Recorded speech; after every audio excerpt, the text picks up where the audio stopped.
Welcome to Concussion Talk Podcast. This is episode 35. I'm talking with A from Yoga Brain, and I will get her to introduce herself and talk about how she got her first brain injury. Hi, thank you for having me. So I'm A. I'm from Yoga Brain. My Instagram handle is _Yoga Brain. My first brain injury was 10 years ago. I was 16 years old. I was playing basketball competitively, and I was cross-checked from behind by another player. When I tried to get back up, I was slammed against the floor because so many girls were trying to get the ball, and I ended up tearing some of the brain tissue. So that was my first brain injury that I had, and I still feel some of the side effects of that today. Oh, wow. Well, before you tell us about the side effects, you have mentioned to me that you've had more brain injuries, more concussions since then. So, do you know how many or when they happened? So since my original brain injury, I've had 5 concussions. All of them have been pretty mild, but have brought on new symptoms. One happened right after high school. I got hit in the head with a milk crate, and the rest of them have all actually been within the past year and a half in my workplace.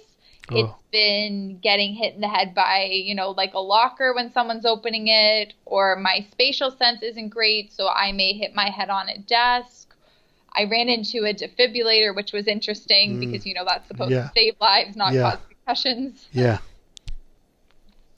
So, could you tell us about your the effects it's had on you, like your symptoms and how it's affected your daily life or your sports? You sound like you were an athlete, so or are an athlete, so. So I was a year-round athlete. I played basketball, soccer. I did a lot of long-distance running. I can't do that anymore. Definitely no sports. It's really not safe for me. In terms of side effects, my biggest symptom would be fatigue. Day to day, I also wear glasses that have corrected my vision since my brain injury, and my prescription seems to change after every concussion. Sometimes I have issues with word recall, regulating emotions, and just issues with my balance, and sometimes my memory as well isn't that great. Yeah, and I'm with you on the eye thing. I've had double vision since my brain injury in '03. So like, what is it? Just your vision is not? Is it? Do you have prisms in your lenses, or are they just normal glasses? So it's astigmatism. So after my Okay. original brain injury, one of my eyes moves a little to the side. Okay. It's not, it's not that noticeable. And then they're also for distance. So they're normal glasses, but they corrected my vision when everything Yeah. was very blurry. Yeah. And I went down that and on the balance stuff too, and that and the fatigue too, as well. Fatigue hit me harder when I first. I can still feel it later at night now. Do you find any? Is there any like thing that happens? One thing that's off your fatigue more than others, or That's something that sets off my fatigue more than others is probably being social. yeah, So I do work as a youth worker, and the fatigue impacts me at work, but I find being social, having to make eye contact, pay attention for long periods of time, I find that to be the most draining for me. do you find like It's sitting up like at restaurants or whatever? I find that tires me out. Like sitting up for a long time in a shared restaurant or whatever, and lots of background noise and busyness and just around the area. I find that oh, can be tiring. oh, absolutely. Like Yeah. any situation where there's a lot of background noise, where there's lights, for example, right now the holidays are coming up, I'll be Yeah. doing all my Christmas shopping online. Like Okay. I won't be going into the mall. It's just too busy. There's too much going on for me to actually be able to focus and purchase what I need to Yeah. purchase. Yeah. I guess I'm walking around the mall itself would be tiring. Yes, Just being around there absolutely. and all the people jostling and all that stuff. So, and actually, I first asked you last week. You last week you wrote an article for or a blog post, or you gonna call it, for my blog, Concussion Talk. Thank you very much for doing that. And you can find that on go to Concussion Talk under posts and concussion and brain injury section of that drop down menu. But could you tell us more about, I guess, for how you got into yoga and like or why? I guess why how you got into yoga. Absolutely. So first of all, thank you for inviting me to write for your website. I really appreciate it. So why yoga? I've had a yoga mat since I moved to Toronto. Like I wrote in my post, it seemed to be something that city people did. I'd Yeah. gone to a couple of classes, but it didn't really stick. Um, Oh, sorry, city people. So where are you from? Sorry, I'm in Toronto, Yeah, so I'm in a big city. but where were you before that? Before that, it was in Niagara Falls. Okay. Sorry, go So sorry, go there's ahead. a lot more yoga studios in Toronto than Yeah. Niagara Falls. Yeah. Okay, sorry, Um, go ahead. that's okay. But yeah, so I've always had the yoga mat, but why I moved towards yoga was it's something I can do at home. So I don't need to go to a studio, I don't need to go to a gym. I had tried kickboxing when I was in university and I Mm. found it to be too much. And Like that spinning, concussion is probably not a good move. absolutely. And even just like after work, the fatigue of just getting up and going somewhere can sometimes be too much. So yoga is something I can do in my apartment by myself, and that's where I mostly do it. And it's also something that I can do on my bad brain injury days. Right. So even if I'm having a ton of symptoms, I can still get on my yoga mat, and then there's some form of the practice that I can do.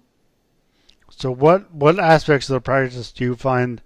I mean, I know I guess all of it, all flow and all that stuff, but is there any one like pose or movement that you really like that you find helps you with certain or sorry, I always phrase that better. Is there certain poses or movements that you like for certain symptoms, Um, let's or see. if You it's know, that complicated, then sometimes just really like laying on your back, putting your palms up, and breathing deeply. I yeah, find that to be really helpful for all of my symptoms, whether that be fatigue or if I'm experiencing any dizziness. I find that to just be really grounding. I can see that. Um, my original injury was a whiplash one. So I do have Yeah. back problems as well. And Yeah. I find going between a downward dog position and then up into cobra, I find that really stretches out my back a lot. Yeah, you like And that? it's helping me strengthen those muscles as well. Yeah, I can see that too. So how does yoga how does it make you feel towards your symptoms and your brain injury? So I started reading Susan Collon's Yoga Mind. I'd mentioned her book in my blog, and Yeah, I'm still reading it. It's like a 30-day journey to taking yoga beyond your physical practice, and it really helped. Her book has really helped me accept my symptoms as part of my life, and it's also like I realized after my I had a one brain injury that I had all these new physical symptoms. I was having something that looked like seizures, and it really was difficult to readjust my life after that. Like I had done it once before 10 years ago, and now here we are again having all these new symptoms that I hate. It's yeah, impacting my life all over again in different ways that I'm not used to.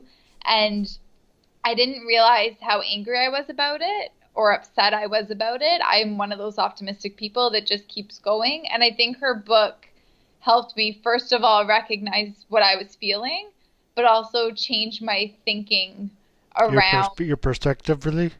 yes, really changing my perspective around what these symptoms are and that, that I love my brain and my brain does all these wonderful things for me. And even though sometimes it doesn't do exactly what I want it to do, it's it's still doing what I need it to do right now, and it's doing the best it can. Yeah. No. So do you find that your mind goes somewhere else? Like, do you not shut off your mind, but like, does your mind go to a different place than you do ever in in your work as you see work with the in the community help center, community center? Absolutely. So I recently started focusing more on the meditation side of yoga, Okay, good. and which I've found really helpful trying to figure out where my stresses are coming from.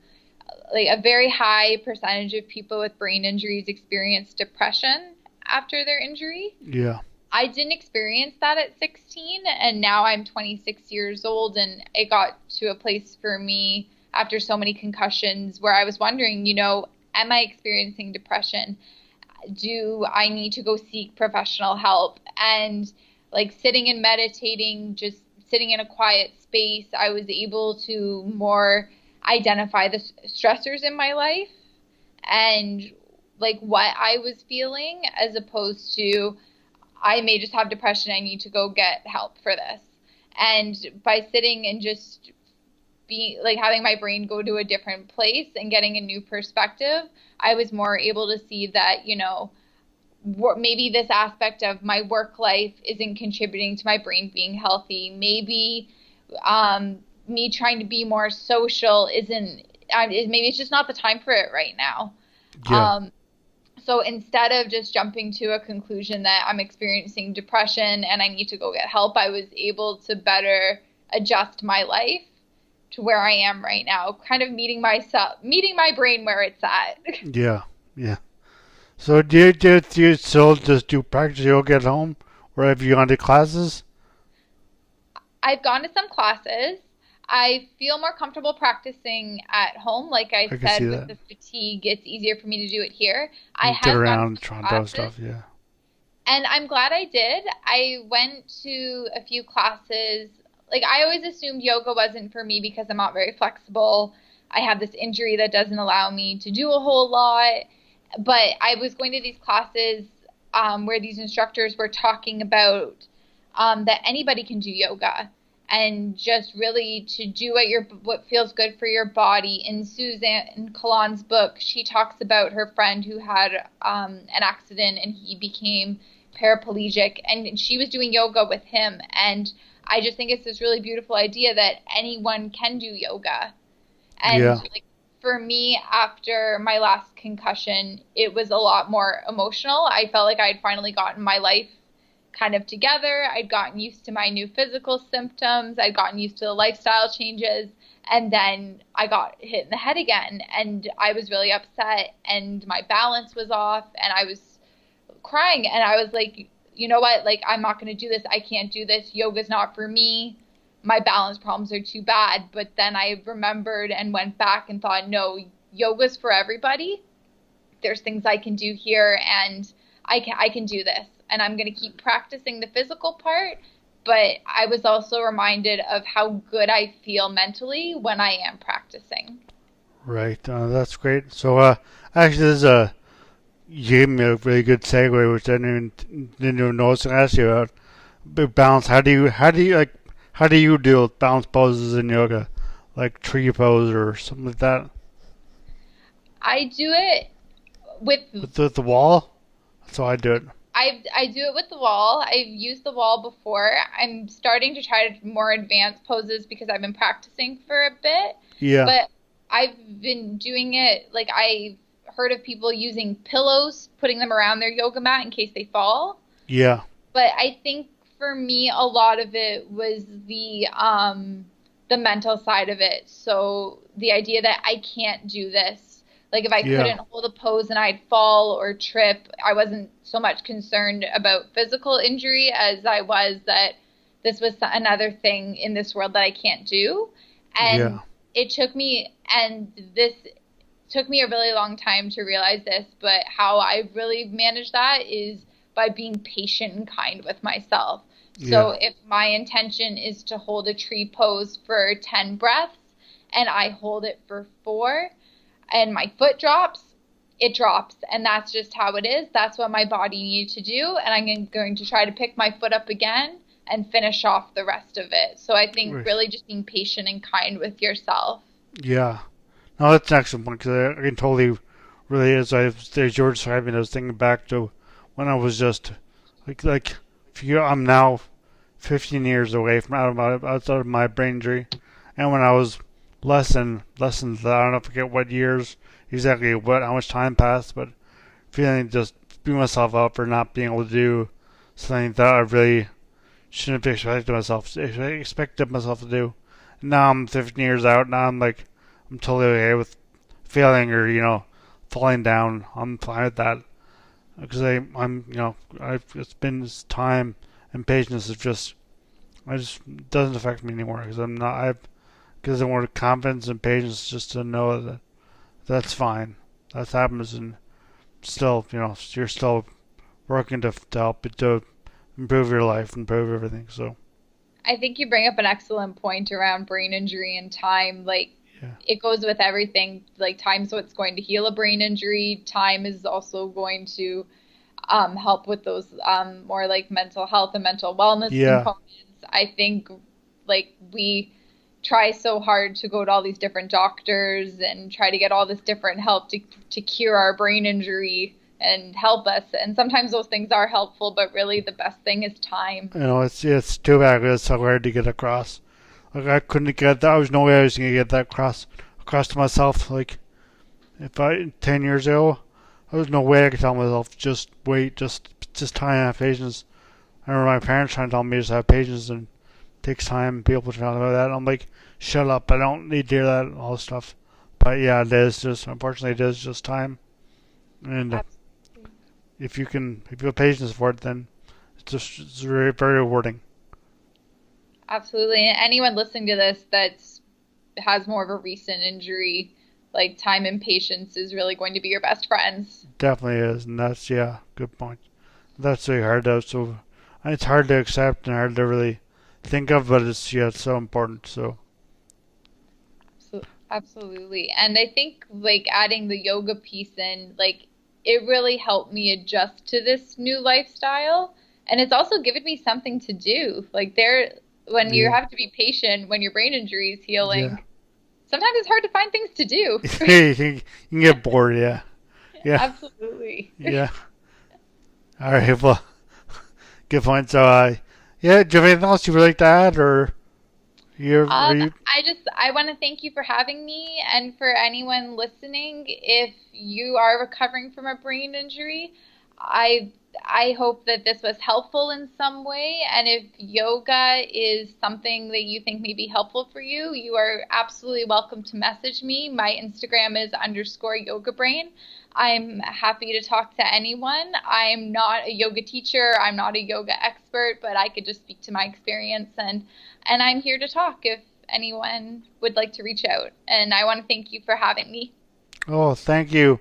This has been great chat. So yes, thank you, and hopefully I'll see you. Everyone else, or not see you, but everyone else will get hold of me later on, or get hold of me. So I don't know I'm staying here.